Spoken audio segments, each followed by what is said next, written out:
Hello, everyone. Hello. Hello. Good morning. Hi.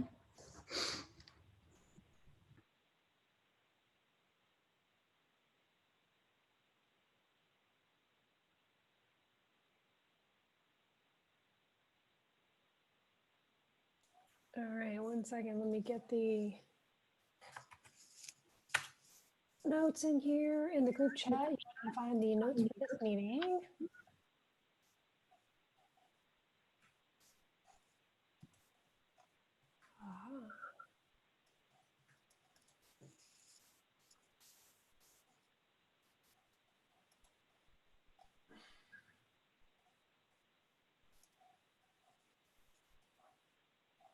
Awesome. All right, so let's see, John. Thank you for all the agenda topics.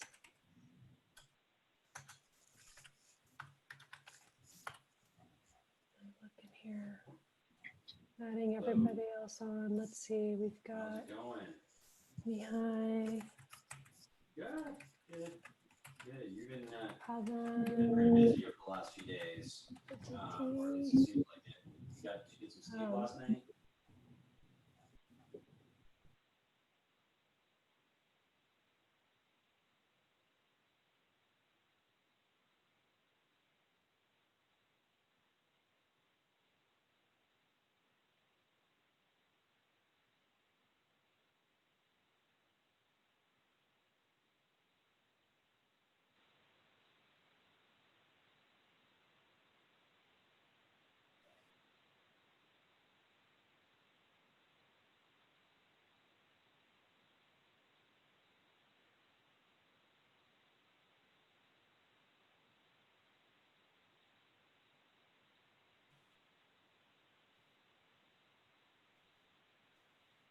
All right.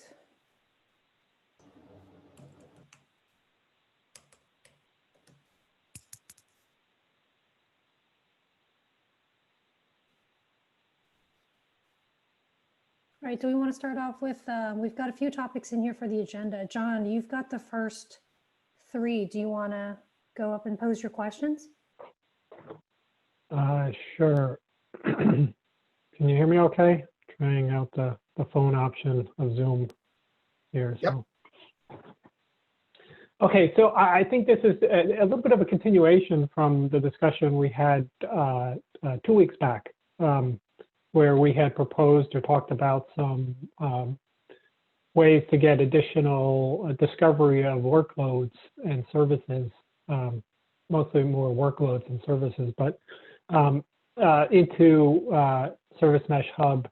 And as I conveyed and provided some links last time, that was related to some of our interaction with NSM, the open source project called Network Service Mesh, which does things a little bit outside of the straight CNI Kubernetes service landscape. So that was the sort of impetus for that suggestion. And so I just wanted to really kind of continue that a little bit and see if you've had any further discussion on it, any further thought on how to proceed here.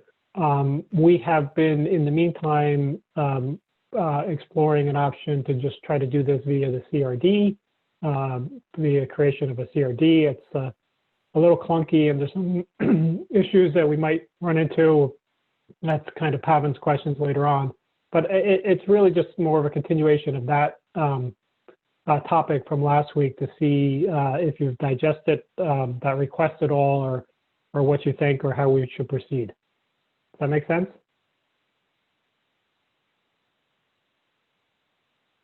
Yes, it does. So Scott Weiss is not here right now, and I think that he had a lot of the knowledge. Arvi, can you try to take this?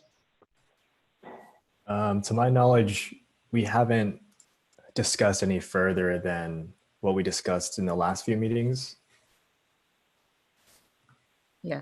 So in the nutshell, what you are interested in is that you have your own system, and what you want to do is somehow basically use that as a discovery source, like we are doing for Kubernetes services, or for instance, discovery of console resources, right? That's basically, Yeah. At the highest level, that's what it is. And I mean, there's a number of ways to skin this cat too. Your CRD offers one way. If there was a more flexible way to discover the services that are created by the underlying mesh via config, that might be another way. Or the most sort of flexible and extensible way is that if there was some kind of API that's offered to be able to programmatically create them. Maybe the CRD is that API. Maybe that is what you'd argue, which is okay. I think what we're just really trying to figure out is where things sit and what's the best way, and how do we actually proceed on an option that the broader community can buy in on and support longer term. Does that make sense? Yeah, sure. So, I mean, basically, correct me if I understand, but basically you're looking for some SDK or something like that will help you, basically some API that will help you to create those CRDs, right? In the nutshells. You want us to run?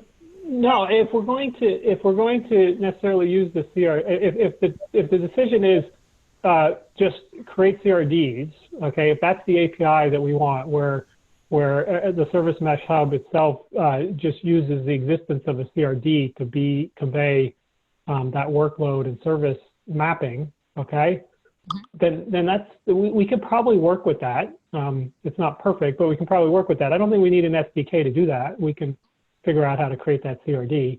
But we haven't, a better way might be, like offering an API as Pavan has described in a few, in some of the links that we provided last week, that we can go in and do like a straight API interface into your mesh discovery so that we could create those APIs. Create those services and workloads. So we're not necessarily stuck on a particular way, but we want some, dialogue and decide, what way we can be supported so we can proceed with some of our work. So let me ask you this, Yuval here, by the way. When you say an API, would that API create a discovered resource? Because the question is where eventually it needs to get persisted somewhere. So with that API, you mean is part of it is persistence, or persistence will still be in a CRD? If I may take this right, I think in the last call we briefly spoke about having additional discovery capabilities baked in SMH. Like one as to how it works today is that any of the cluster services it actually recognizes, and if there is a workload which is backing it, then it basically registers as a mesh service and it tries to federate them across the clusters. What us and Scott sort of discussed last time was, having extra capabilities through either an external service registry like etcd or console or something else, or SMH trying to read the Istio service registry, which it provides through service entries, for example, and just trying to expand the discovery capabilities in SMH via just the normal Kubernetes service as to what it does today. So our sort of discussion was trying to see if we can try to have some sort of capabilities in SMH to do this, or is the API the only way to do this as of now, or if anything could be planned for like the next release or something like that. So if I understand, you mean an API internally in Service Mesh Hub to read services off of other registries, like Istio service entry or a custom one in etcd. Yeah, etcd, console, anything, mostly. Yeah. So, and in that sense, there'll be no CRD at all. The stuff persisted in etcd or console, and we want to kind of support that to become an object inside of Service Mesh Hub. Yeah, so the persistence of the object in Service Mesh Hub is a little bit of a different maybe question versus how the, how you convey the object from somewhere else.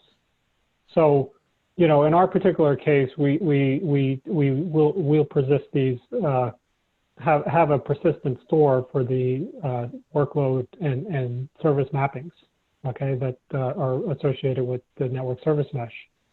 But that doesn't really, as you said, Yuval, you will need to persist that in Service Mesh Hub as well. So how that's done, I guess we didn't offer any suggestions on the best way to do that. We kind of thought we'd interact with you more. It's more, what is the means to convey that mapping over to Service Mesh Hub? Must it be a CRD? Is that the only option? Or do we want to be more expansive, as Pavan said? Do we want to, even allowing discovery of the services via like some of the Istio virtual services that are created is a possible other approach?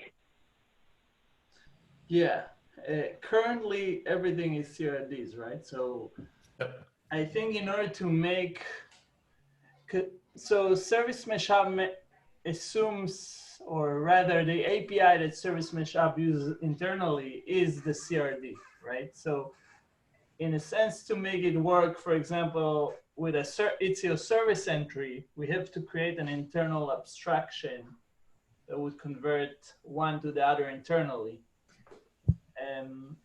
Harvey, I'll defer to you do you think there's a good place to do that in the code, or how would you go about that? Yeah, as I said, let me maybe stop you a little bit then. I think what you're saying is no matter what kind of API you offer, it's going to end up mapping back to the CRD. Right. So I mean, us creating a CRD is a fairly trivial, exercise. So I think maybe what we ought to do here, at least for the next 2 weeks, is we'll proceed down that path of using the CRD. I think what we got to talk about then really is how to ensure the CRD validation is relaxed, because right now it's tied very tightly, or at least according to Scott, I think it was last week, it's tied very tightly to the existence of those workloads in Kubernetes. So that constraint is only for services, for mesh services that are managed by Service Mesh Hub. If you end up creating the CRD yourself, that constraint, there is no such constraint. I think one aspect of the design that's worth discussing is if the integration point is for external parties to create their own mesh service CRD, you don't get the same discovery capabilities. Like for instance, you'll have to manage the garbage collection yourself. So I think these are some like design points that are worth talking about before we move forward with any one approach. But would they be first-class citizens in the rest of the API? Yes, they would. You would still be able to target the mesh service as you would for any of the networking configuration. However, you wouldn't have the discovery capabilities for those manually created mesh services. Right. I think what we found when we did this testing, right, is let's say I create a CRD manually, and in the background, one of the Kubernetes services is deleted. So mesh service, what it does is it goes through the reconcile loop that, okay, something is deleted, I need to update my mesh services. It sees that I created a mesh service manually and it thinks that it shouldn't be there, and it tries to delete it. I've seen that a couple of times, and I just wanted to check as to how can we make that like as a first-class entry, so it treats Right. even though the apps could be backed by the service could be backed by a proper workload and everything. I don't want SMH to delete that because it didn't discover through its normal discovery process. Yeah, that's a great point. So the post-refactored Service Mesh Hub will scope all of the managed mesh services with labels. So it will only garbage collect the ones that it has labeled. So if you manually create a mesh service, those will not be garbage collected. So speaking of post-refactored Service Mesh, or Service Mesh Hub, maybe it's a good idea to give an update on where we are with that and what the plan is for a release with the refactored code. Yeah, so we are very close. We're mostly tying up loose ends. The core of the system is there. We are just shoring up the testing, the unit testing, end-to-end testing, porting over the mesh CTL commands, and we'll have a decent amount of work to update the documentation and make sure that that's a good source of truth. Is that on master? It's not on master yet. I think we are a few days away from being able to merge to master and do a pre-release with full Istio support, but lacking at-mesh EKS support. Okay, that's great. Actually, that was one of the other questions we had. So, so within the expectation is on the order of days, we should see this all hit master, be able to, rock through it and see what changed and try out what you mentioned, Harvey, right? Yeah, yep. Yeah, so the only thing that is left, as I said, is as Harvey mentioned, is working on the end-to-end testing and more, robust end-to-end testing. We have Scott just merged yesterday the subset, so that's actually functionality like multi-cluster subset. So that's something that wasn't actually on the release on master. So that's another feature that we just merged yesterday. And then docs, that's the only thing. And we're already working with our doc guys. So, I believe that we probably will be in a very good position by the end of this week. Okay, great. So I think based on this, I think what we should probably do is just focus on the CRD creation at the current time and see how that meets or doesn't meet our needs. And from there, we can figure out whether we want some other kind of API, some other kind of abstraction that Yuval mentioned, or not. And then, talk about that in 2 weeks out, what we found or what we think, or any input you have on direction. Does that sound reasonable? Totally. So maybe I should just give you a little bit more update. So as Arvis mentioned, AppMesh is not in the new refactors, but that's the first thing that we're going to work immediately after. So that should come very soon. And then Eitan here in the call, say hello, Eitan. He's actually working right now on adding OSM, so Open Service Mesh integration, and is probably will, I don't know. You can give a status, Eitan, if you want. I'd say end of week. I am, oops, sorry. I am making my way through dependencies right now. So I'd say end of week. Yeah. So that's another one that we are focusing on. So AppMesh as well as OSM or Open Service Mesh for Microsoft. That will be the next one, working parallel right now. And then, and then there is a few more stuff that we wanted to add that is kind of like on the way. One thing is the, we're calling it routing based on localization. That will come next. So we did the failover, but we want to be more specific on this. So that will come next after it and so on. So, and VM support. So that's the stuff that we are focusing right after. So just curious, and this maybe also goes to my question on the limited trust. Is there any design documents or descriptions about how some of these things are coming in? How do you generally manage that? Because it would be interesting as these features are being put together to be able to look at them or comment on them or even think about how they influence some of the work we're doing. Yeah, so I don't think we have a docs. Yuval is here. You can probably talk a little bit about that. We totally know how is that going to look and what we're going to do about. But I don't think that, but it was an internal discussion more than actually a written one. And we can probably put something on page.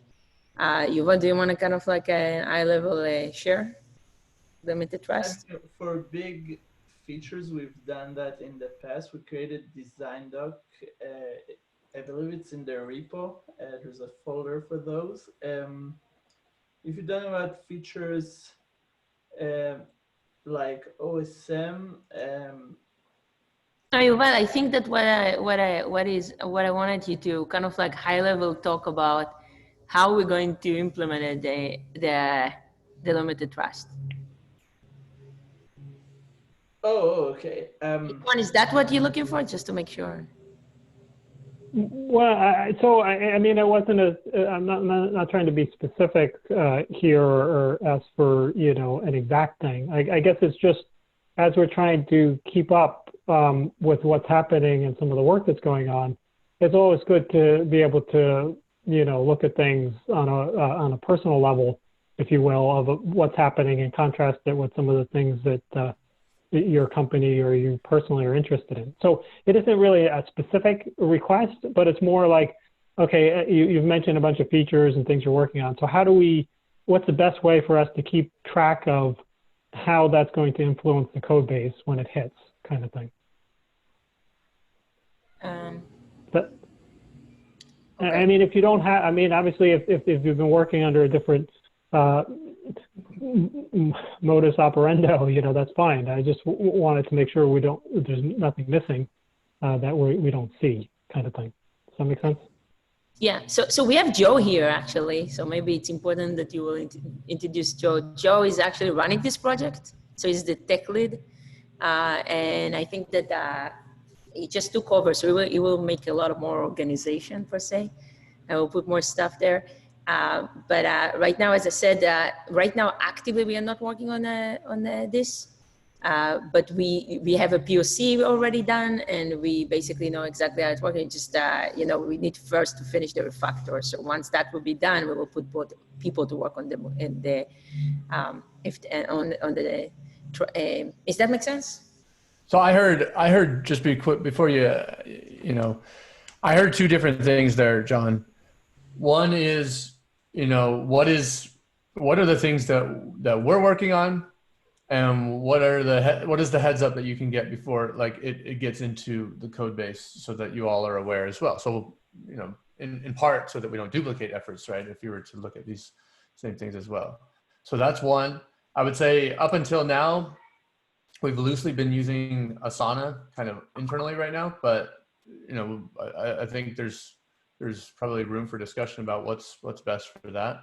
But then the second thing is, and then more specifically around the design docs. So we have done design docs in the past for the purpose that you started hinting at, where, you know, especially in the community here, where others might have, you know, an interest in what that implementation looks like and can bring other perspectives that would be useful to include in that implementation.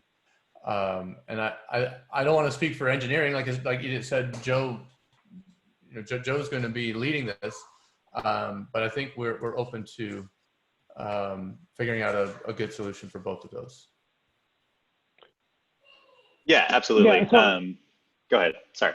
No, go ahead. No, go ahead. Go, Joe. Yeah, all that to say that, hi, I'm Joe. I'm going to be sort of like assuming some project management responsibility on the Service Mesh Hub project as I'm ramping up technically with like the current state of the new refactor, and also kind of getting a grasp on the way that we have like sort of managed the various work streams going into Service Mesh Hub. Yeah, like that's going to become my responsibility to make sure that we're communicating out to all of our users and other stakeholders, you know, what exactly we're working on and what our plans are. And like Christian said, I think that that's going to contribute a lot to our like technical direction as well, and just like making sure that we get as much input as possible from folks like you on this call and anybody else in the GitHub and larger community. Like those processes are going to be evolving, and any input you have as we go would be more than welcome. Okay. Yeah, no, that's great. It sounds like you already anticipated this question and working a plan to try to help move, you know, make it clearer. So let me try to be a little more specific on the request that both Mihai and I were kind of interested in. So the limited trust, we talked about that before. You said that there had been some plans and some design talks about that. That's a model that, you know, we're very interested in as well. That's one of the things that we think is very important to the work we're doing. So we wanted to understand where that's at and even try to help contribute to it if possible. But we're kind of at a loss for, okay, what's the current state? Is there anything already been done? How would we help? in that specific case. So maybe as a sort of specific example of what I was trying to ask generally is, let's talk about limited trust and how we could get more details of what, if anything's been done there, and how we could help, move that along, if not. Does that make sense? Yeah, for sure. Like today, the way that you could contribute to these conversations is unfortunately like literally in conversation in this meeting. And like that's absolutely like a note taken on our side that we need to like be better about having like public facing documentation and design docs and even just like holding discussions in GitHub issues about the plans that we have and how we're going about implementing them. For this specific case, I think that Yuval would be able to describe the like POCs that we've been running internally and the conversations that we've been having. But yeah, as far as where that conversation is happening right this moment, it's in calls like this, but that is something that we'll be improving. Okay. We can just follow up the models that there was in community before us, like what STO is doing with all the SIGs. We should just basically follow what already in place by other community, if this is something that you guys will feel comfortable with. John. Yeah, no, that's yeah, absolutely. That, we would feel comfortable with that. I mean, we're not trying to mandate any particular way. We're just trying to make sure we can follow along, really, more than anything. For sure. Having said that, I also talked to Vijay and we decided that we're going to make an internal meeting between you guys and us. So we will be able to do that as well. Yeah, he mentioned that, but I hadn't heard of anything. Is that something that, well, let me talk with Vijay and figure out how we move that along. We can try to help prod that along as well. Fantastic. It's just going to help a little bit with spreading the work, if it makes sense. Like, I mean, if you wanted to contribute. Yeah. So we just. Yep. Fantastic. Okay.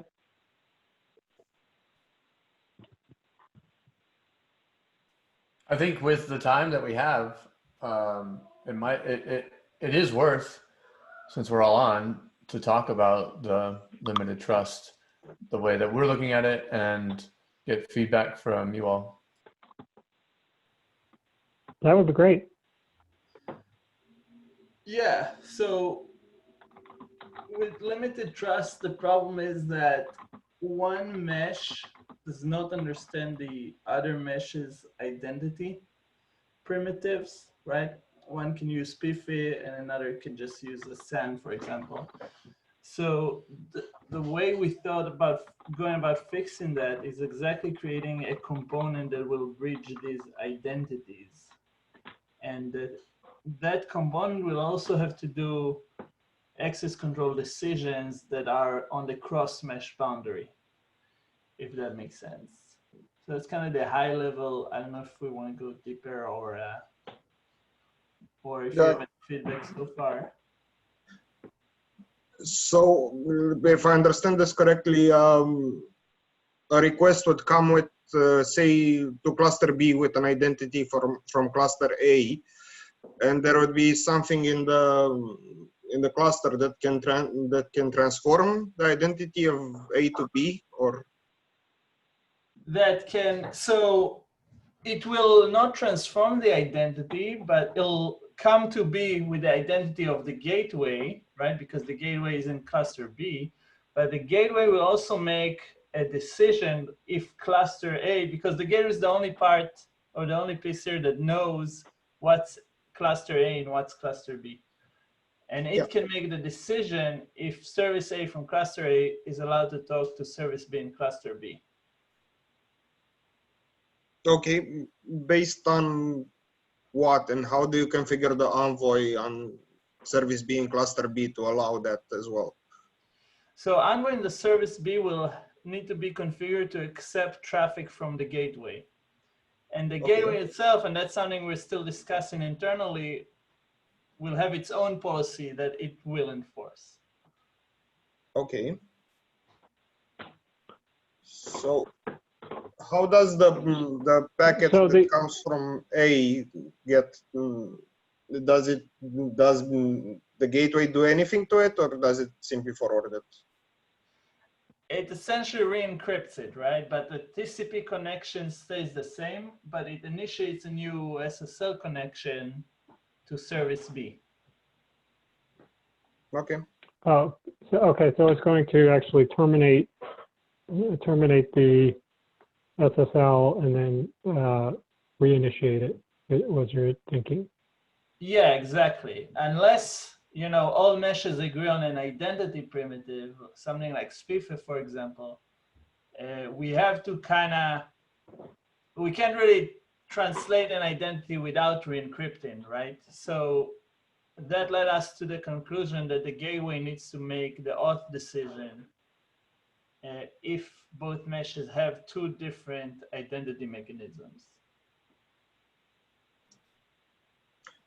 As a follow-up question on this, have you managed to prove this out in a POC? And if so, what have you used for an ingress gateway? Maybe you can look into that further.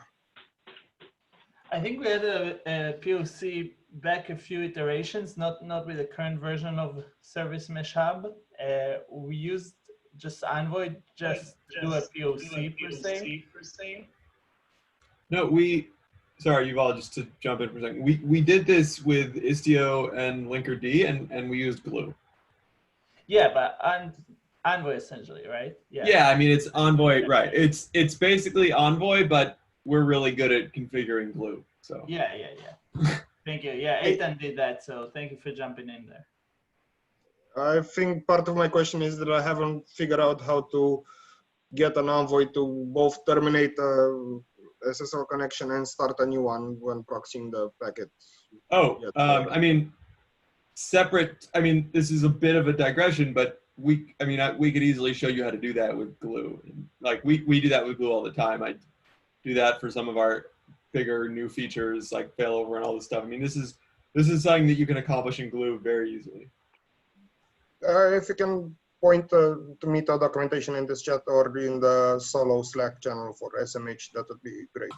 Yeah, let me go find it. Thank you. So have you explored at all the Envoy's ability to associate SDS on a per cluster basis?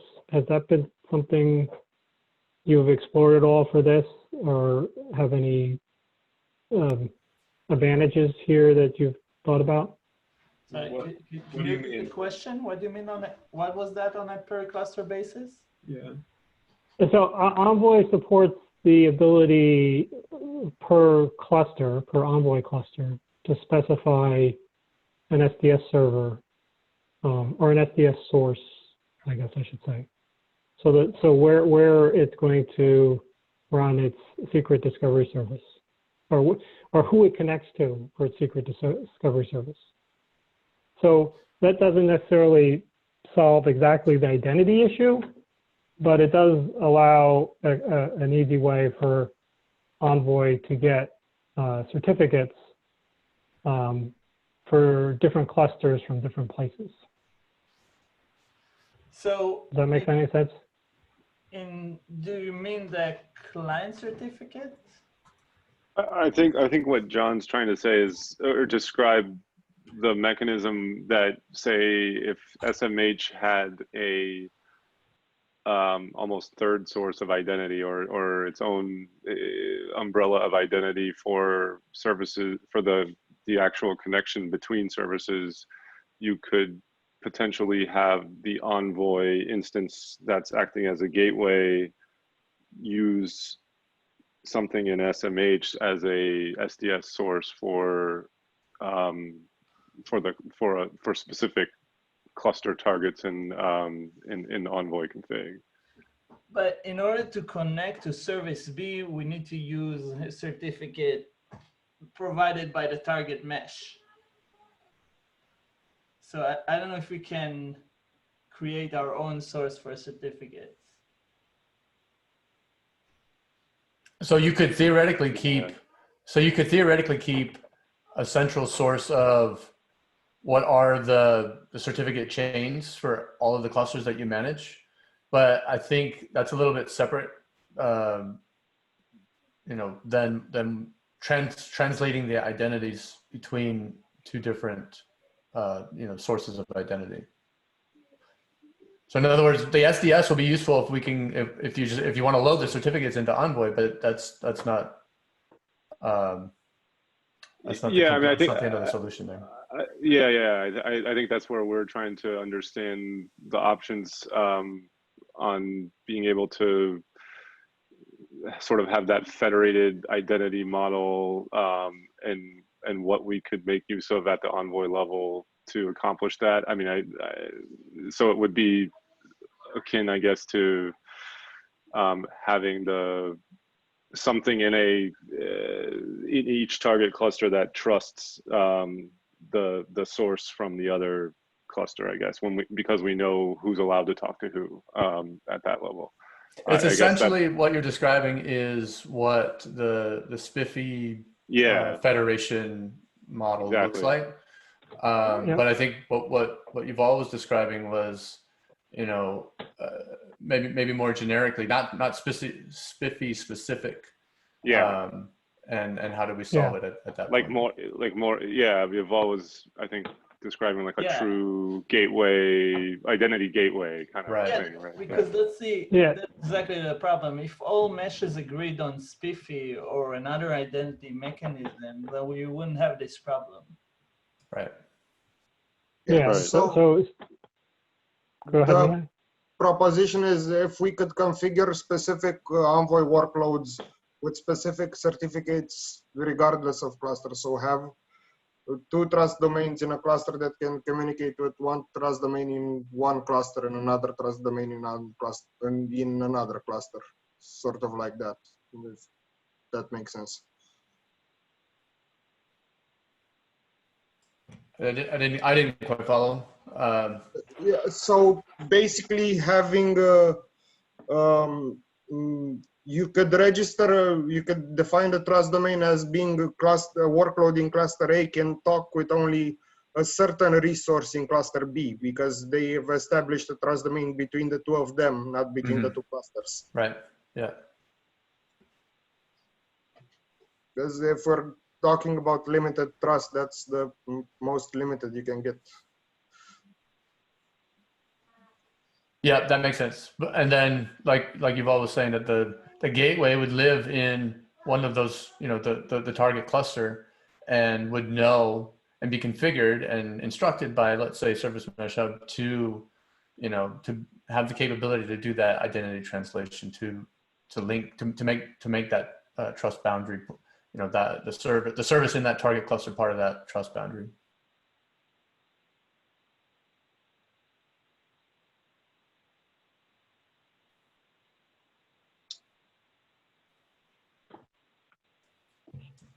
Okay, so I don't know if does anybody else from our side have more questions? I mean, I think at a general level we understand what you're doing. I guess maybe the question would be if there's specific areas that you're looking for help with, and maybe we could take that offline via that other meeting. But I think we would like to try to get some people more directly involved and contributing to the code base. Yeah, I would love that. Definitely. So John, maybe me and you need to talk somehow and kind of like set it. Yeah, maybe. Maybe, but I'm not I'm a technical guy, not the guy that controls the resources either. So it's we probably should. We'll figure it out. I'll talk with Vijay after this meeting and figure something out. That sounds good. As I said, for the meantime, I think that you guys know what we're working on it next, right? So the limited trust, the bring back UpMesh, OSM, and then also the routing based on localization. That's the stuff that we're focusing on right now. Like next. So I hate to bash anybody in this call, but OSM is fairly fairly new, right? Fairly green. Yeah. So I mean, this is the reason we're doing it is very, very simple. I believe that in the nutshells, eventually, they're going to, you know, like the question if a mesh will succeed or not, to me is based on, does it add audience to use it? Is there is a purpose already for someone to use it?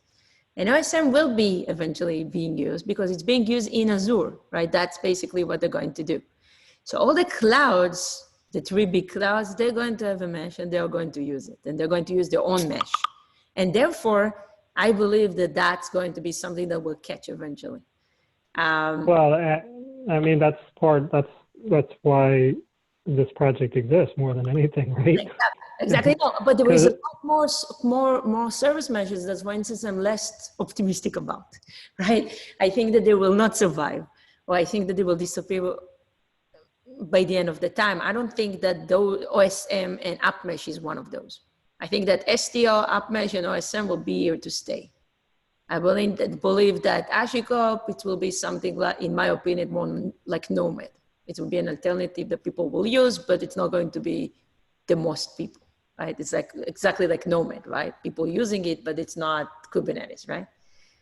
So this is the way I'm looking at this. So when I need to target what is, what is the future of this project, that's where I'm tending to do. Of course, if you guys think that there is other project that, other mesh that are more interesting, this is a community project, everybody can enter. But to me, this is the one that I feel comfortable about putting resource on. Does that make sense? Yeah, no, I mean, I would agree with you from the public side. They're all going with their own specific meshes, and that's likely, I don't see that changing. Mm-hmm. If it was to change, Istio probably had the biggest lead, so it would have been, a gravitation toward that, but that's not happening. Right. I guess the part that, has a very keen interest to us is, as the on-prem type data centers and cloud environments start building meshes, do they use Linkerd? Do they use Istio? Do they converge to one? I mean, that's the part that's the wild card, right? Yeah. I think that right now, by far, Istio is the most mature and stable one. I believe that when we have a lot of customers, we are on the field constantly. What we're hearing constantly from our customer is Istio. That's the only one that to me, that probably will be the one that most of the people using. And then I will argue that if they will go to Azure, or if they're going to, to AWS, they probably want to use natively what they're supplying. I mean, that it's probably not going to be Istio. So I think the exercise about. Let me quickly say, I think everything is that we've talked about in terms of supporting Istio and AppMesh and OSM is dead on. I also want to point out that by supporting these multiple meshes and further refining the internal APIs that we use to be able to support them in Service Mesh Hub, and try to get parity with some of the features that might exist, or in some cases lack of exist in these different meshes, it'll make it a lot easier. Let's say Istio doesn't continue to be the dominant self-managed service mesh. It would be pretty straightforward at that point to add, for example, maybe console starts to gain market share or whatever. So I think right now we're focusing on what we see as the right ones, but we're always happy to have feedback from you all or anyone in the community that says, hey, actually what you're doing with Service Mesh Hub should apply to these ones over here as well. Yeah, I mean, I was just going to add, I think the drivers that we've seen, at least with the customers that Cisco talks to, have not been which cloud they live in. It's been more their how their skill set with the API that they're already, how much of investment they've already made in integrating with an API. So that's where we see Istio way out ahead. Maybe that because the concepts are so similar across these meshes, maybe that's not as big of a deal, but there's a significant, I mean, from our point of view, that people, there seems to be a significant investment already in integrating with this Istio API and operationalizing around Istio. So I can't see, like, just because I went to AppMesh, I mean, I went to AWS, I'm going to jump into AppMesh fully, right? Like, or I went to GKE, or, that's kind of how it seems to us. And maybe for Greenfield, where you haven't started investing in integrating with a mesh, then it's, yeah, maybe you're right. The models around how maybe it's wide open, right, for how people foresee the future. So you said that you don't think that if someone will want to use AWS, he will use AppMesh. That's what you're saying? No, I said if they've already invested in integrating with Istio, that's what we've seen that be the driver of. They've stuck with that, they haven't really looked around, I guess, even what the cloud native, the public cloud APIs that are native to that environment.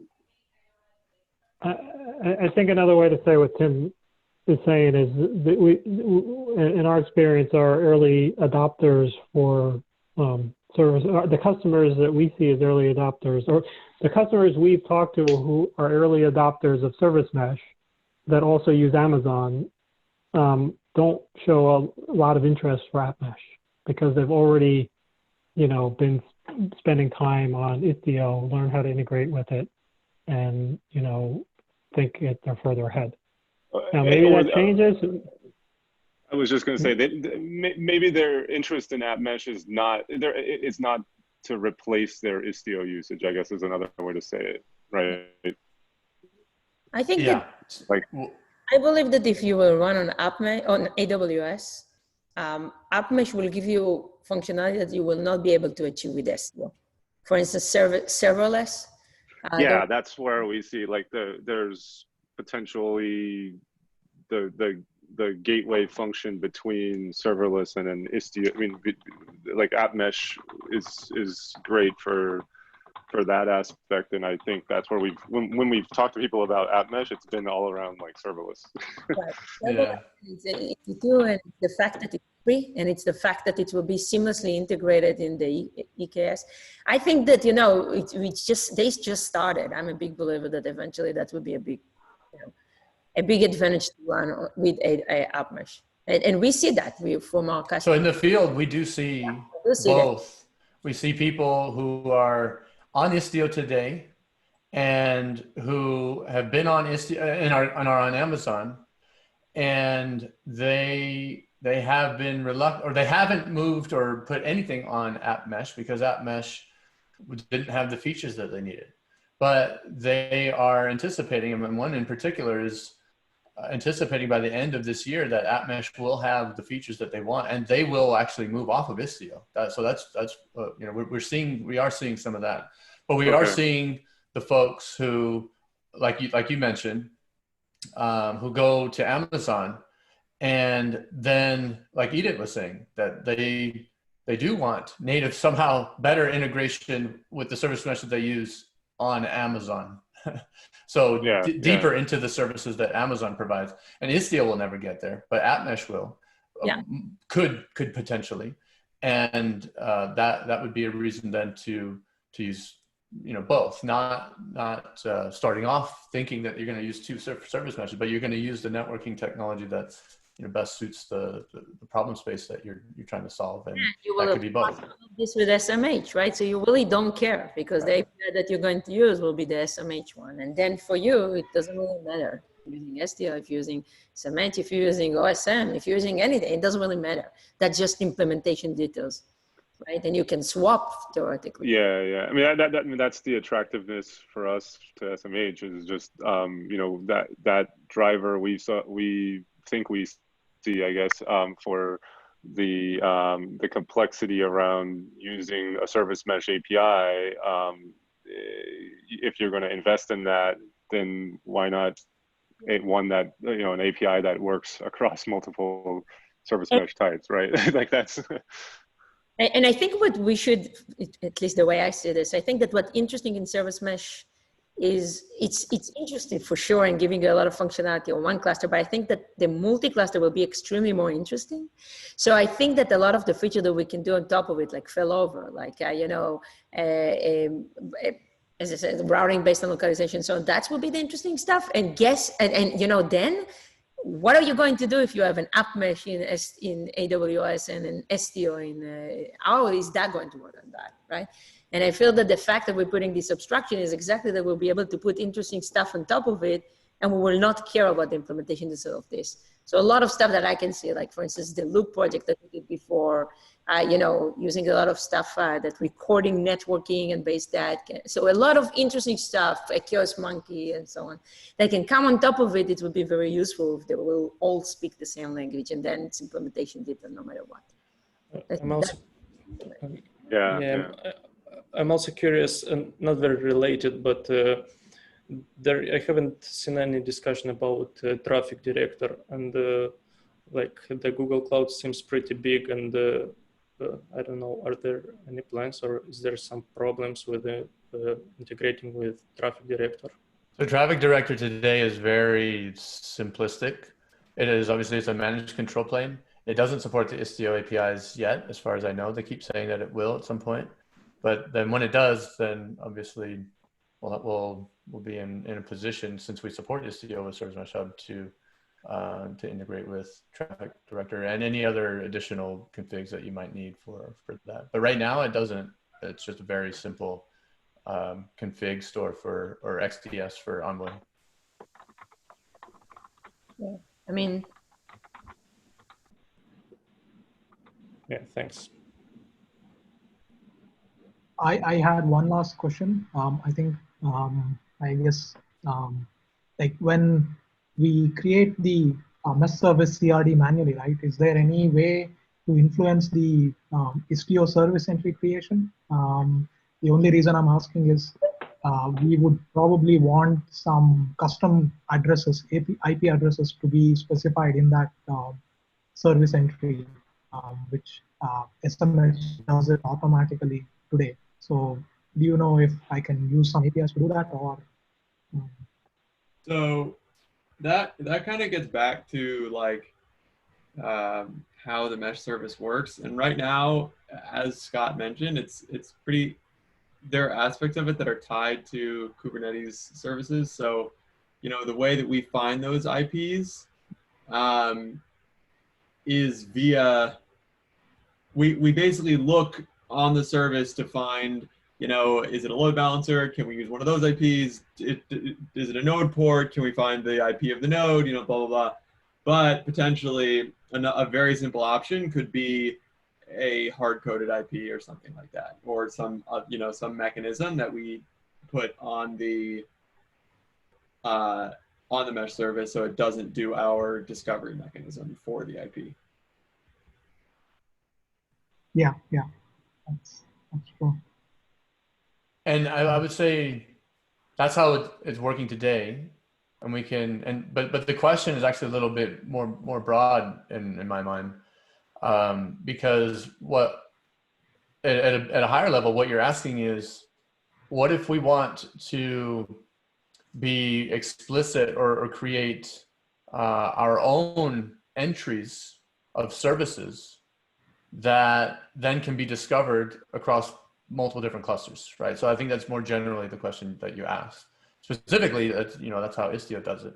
But that, in my mind, going back to what Edith said, right? When you have this management plane and even the API to support it, you can build things like failover and routing localization, like she said, but also service discovery and the identity federation and like all of these things that you can build on top of Service Mesh Hub. So that is an area that I think, depending, we can go into more about what your use case is, but I see, and I think we see the opportunity for solving those types of problems across cluster using the primitives that we're building. Got it. Thanks.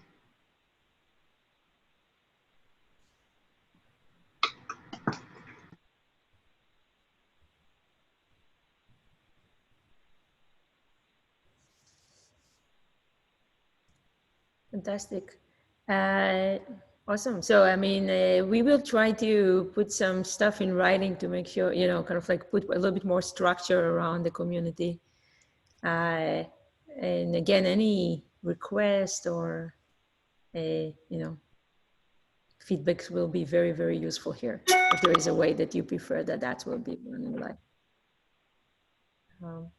Yeah, but I think this is our homework and our action item.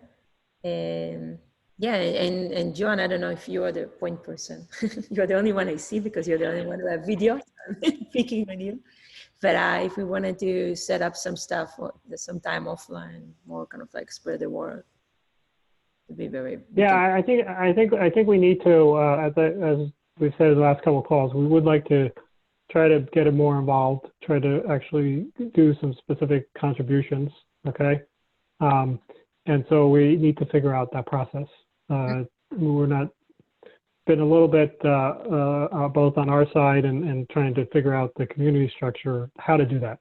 So yeah, let's talk offline a little bit. I'll sync up with Vijay, try to figure out exactly if he has a model for how to do this, or if his model might be, John, go get it done. So, but that might be his model, but I better check with him first. So. Fantastic. And as I said, from our side, it's probably will be me and John as well. Hey, John running on this. So. Okay, great. Okay, sounds good. I will try to figure that out within the next day or so, and you know, contact you. Fantastic. Awesome. Great. Thanks. Cool. Good chatting with you all. Thanks, guys. Bye. Take care. Thanks. Thanks. Bye. Have a good one. Have a good day. Bye.